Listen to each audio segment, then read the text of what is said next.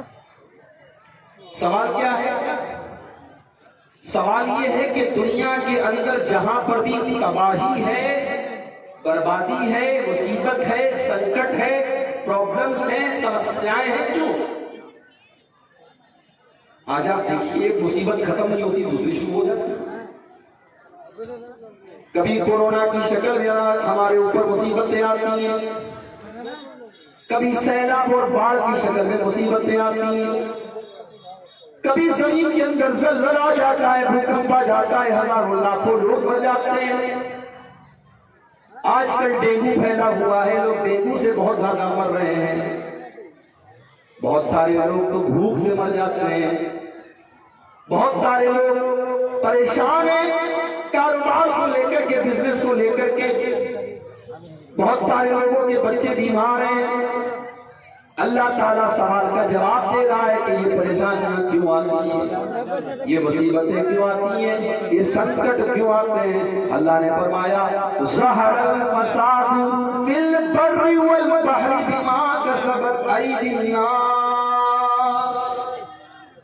زمین کے اندر، آسمان کے اندر، سمندر کے اندر، پانی کے اندر اور پانی کے باہر، خشکی کے اندر، تری کے اندر، کائنات کے چپے چپے کے اندر، جہاں پر بھی تم کو کوئی فساد نظر آئے، کوئی بگاڑ نظر آئے، کوئی مصیبت نظر آئے، کوئی سنکٹ نظر آئے، کوئی تکلیف نظر آئے، سمجھ جاؤ فَبِمَا كَسَبَتْ أَيْدِي النَّاسِ، وہ انسانوں کے پاپ کا نتیجہ ہے، وہ انسانوں کے گناہوں کا نتیجہ ہے، وہ انسانوں کے غلط کاموں کا نتیجہ ہے۔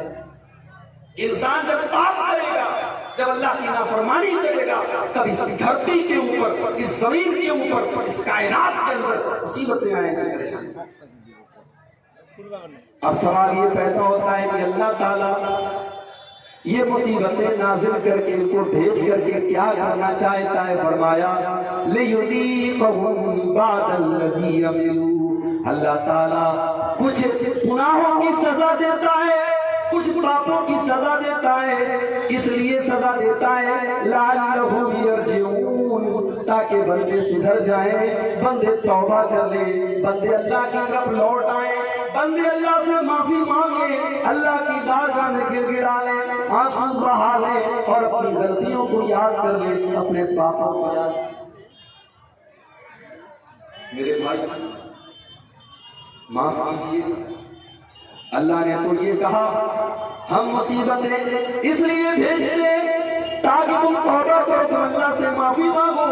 مگر آج تو ہمارا حال الٹا ہو گیا ہے۔ ہم نے کورونا کو بھی دیکھا، ہم نے سیلاب اور باڑھ کو بھی دیکھا، ہم نے بیماریوں کو بھی دیکھا، ہم نے ظالم حکومتوں کو بھی دیکھا، ہماری مسجدوں کو چھین لیا گیا، ہمارے مدرسوں پر بلڈوزر چلا دیے گئے، ہمارے بچے یتیم کر دیے گئے، ہماری عورتیں بیوہ کر دی گئیں، ہم نے وہ حالات بھی دیکھے، مگر میرے بھائیو ہمارے دل اتنے کٹھور ہو گئے، ہمارے دل اتنے سخت ہو گئے، ہم بے نمازی کے بے نمازی رہ گئے، ہم شرابی کے شرابی رہ گئے، ہم بدکار کے بدکار رہ گئے، نہ تو ہمارے عمل کے اندر کوئی سدھار آیا، نہ ہمارے عقیدے کے اندر کوئی سدھار آیا، نہ ہمارے اخلاق کے اندر کوئی سدھار آیا۔ ہم نہیں بدلے اور مجھے کہنے دیجیے کہ ہم اتنے سخت دل ہو گئے کہ اللہ نے قرآن کے پہلے پارے میں یہودیوں کا تذکرہ کرتے ہوئے فرمایا ثم قست قلوبکم من بعد ذلک فہی کالحجارۃ او اشد قسوہ، اے یہودیوں تم نے اللہ کی اتنی نافرمانی کی، تم نے اتنے گناہ کیے کہ تمہارے دل کو پتھر سے بھی زیادہ سخت ہو گئے، پتھروں سے بھی زیادہ کٹھور ہو گئے۔ وَإِنَّ مِنَ الْحِجَارَةِ لَمَا يَتَفَجَّرُ مِنْهُ الْأَنْهَارُ، اس لیے کہ پتھر تو کچھ ایسے بھی ہوتے ہیں کہ ان کے اندر سے ندیاں اور نہریں بہنے لگتی ہیں۔ وَإِنَّ مِنْهَا لَمَا يَشَّقَّقُ فَيَخْرُجُ مِنْهُ الْمَاءُ، اور پتھر تو کچھ ایسے بھی ہوتے ہیں کہ پتھر کے اندر سوراخ ہو جاتا ہے اور پتھر سے پانی بہنے لگتا ہے۔ وَإِنَّ مِنْهَا لَمَا يَحْبِطُ مِنْ خَشْيَةِ اللَّهِ، اور پتھر تو کچھ ایسے بھی ہوتے ہیں جو اللہ کے خوف کو جھک جایا کرتے ہیں، مگر اے میرے بندو تم اتنے سخت دل ہو چکے ہو کہ قرآن کی آیتیں پڑھی جاتی ہیں، نبی کی حدیثیں پڑھی جاتی ہیں، تمہارے دل کے اوپر کوئی اثر نہیں ہوتا ہے، تمہارے دل تو پتھروں سے بھی زیادہ سخت ہو گئے۔ دل پر ہاتھ رکھو، سوچو، بتاؤ مولوی صاحب بات تو صحیح کہہ رہے ہیں، تقریریں تو روز ہو رہی ہیں کشن میں، سیمانچل میں جلسوں کا سیزن چل رہا ہے، آج اس گاؤں میں تقریر ہے، دوسرے گاؤں میں تقریر ہے، کبھی عبدالغفار صاحب آ رہے ہیں، کبھی سلام اللہ مدنی صاحب آ رہے ہیں، کبھی کوئی اور آ رہا ہے، تقریریں تو بہت ہو رہی ہیں، جنت کی باتیں بھی ہو رہی ہیں، جہنم کی باتیں بھی ہو رہی ہیں، مگر یہ بات تو صحیح ہے کہ دل کے اندر کوئی چینجنگ نہیں آ رہی ہے، دل کے اندر کوئی تبدیلی نہیں آ رہی۔ کیوں؟ اس لیے کہ پاپ کرتے کرتے پاپ کا کھڑا پھل گیا۔ اللہ کے پیارے نبی فرماتے ہیں ان العبد اذا اخطا خطیئۃ، جب بندہ کوئی گناہ کرتا ہے، جب بندہ کوئی غلط کام کرتا ہے نکتت فی قلبہ نکتۃ سودا، اس کے دل کے اوپر ایک کالے رنگ کا دھبا ڈال دیا جاتا ہے۔ اگر بندہ توبہ کر لیتا ہے، اللہ سے معافی مانگ لیتا ہے تو وہ دھبا ہٹا دیا جاتا ہے، لیکن اگر بندہ بار بار وہی گناہ کرتا ہے تو کالے رنگ کے دھبے اس کے دل کے اوپر اور زیادہ بڑھا دیے جاتے ہیں، حتیٰ تعلق قلبہ، یہاں تک کہ اس کا دل کالا ہو جاتا ہے، اور اتنا کالا ہو جاتا ہے کہ پھر اس کے اوپر قرآن کی آیتیں اثر نہیں کرتی ہیں، پھر اس کے اوپر جہنم کا نام لے لو کوئی اثر نہیں پڑتا، جنت کا نام لے لو کوئی اثر نہیں، دل کالا ہو جاتا ہے۔ یہ مصیبتیں، یہ پریشانیاں ہمیں تبدیل نہیں کر پا رہی ہیں میرے بھائیوں اور بچے۔ کتنے مسلمان ہیں ان کو توحید کا مطلب نہیں معلوم، لا الہ الا اللہ کا مطلب بھی نہیں معلوم۔ کتنی عورتیں بچوں کو بیمار ہو جائے تو کالے رنگ کا دھاگا ان کے گلے میں ڈال دیتی ہیں، بچی بیمار ہو جائے اس کے پیر میں دھاگا باندھ دیتی ہیں۔ کتنے مسلمان ہیں بچہ نہیں ہو رہا ہے، شادی کی 8 سال ہو گئے، اجمیر چلے جاتے ہیں، خواجہ معین الدین چشتی اجمیری کی درگاہ پہ جا کر کے ماتھا جھکا دیتے ہیں اور کہتے ہیں خواجہ صاحب ہر در پہ چلے گئے اولاد نہیں ملی، اے خواجہ صاحب آپ ہی اولاد نہیں۔ کتنے مسلمان ہیں حضرت علی کو مشکل کشا مانتے ہیں، شیخ عبد القادر جیلانی کو غوث اعظم کہتے ہیں،